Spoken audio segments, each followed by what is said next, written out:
பற்றி தெரிஞ்சுக்கிட்டு இங்க வந்தேன். நான் ரொம்ப கஷ்டத்துல இருந்துட்டு இருந்தேன். அப்ப அந்த கஷ்டமெல்லாம் அந்த அம்மாட்ட போனா உங்களுக்கு தீரும், அழாதீங்க, கஷ்டப்படாதீங்கன்னு சொன்னாங்க. அதே மாதிரி அதை கேட்டுக்கிட்டு நான் இங்க வந்தேன். அப்ப நான் எனக்கு 25 வயசு, கல்யாணம் ஆகல. எங்க அப்பா அம்மா எல்லாரும் என்ன அழைச்சிட்டு வந்திருந்தாங்க. இங்க வாரக்கட்டளைக்கு நான் ஒரு 22 நாள், 23 நாள், 25 நாள் மொத்தம் நான் இங்க இருந்திருக்கிறேன். இருந்துட்டு போன பிறகுதான் எனக்கு கல்யாணமே ஆச்சு. கல்யாணம் ஆகி குடும்பம் நான் 1 மாசம் ஆடுறதுக்கு வந்துட்டு வேலையும் கிடைச்சது, கல்யாணமும் ஆயிட்டுது, குடும்பமும் வீடு வாசம் எல்லாம் கட்டி மாடு கண்ணு எல்லா சௌகரியத்தோடும் என் பொண்ணு இருக்கு.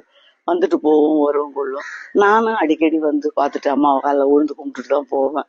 இப்போ இருக்கிறது அம்மாவை நம்பி தம்பிக்கு 2வது தம்பி கல்யாணம் பண்ணணும், பெரிய பையனுக்கு குழந்தை வேணும் கேட்டுட்டு எங்களுக்கு எல்லாருக்கும் ஆரோக்கியத்தையும் ஆயிலும் கொடுக்கணும்னு சொல்லி அம்மாவை கேட்டுட்டு போகணும்னு சொல்லிதான் அம்மா சன்னிதானத்துக்கு இன்னைக்கு வந்தேன்.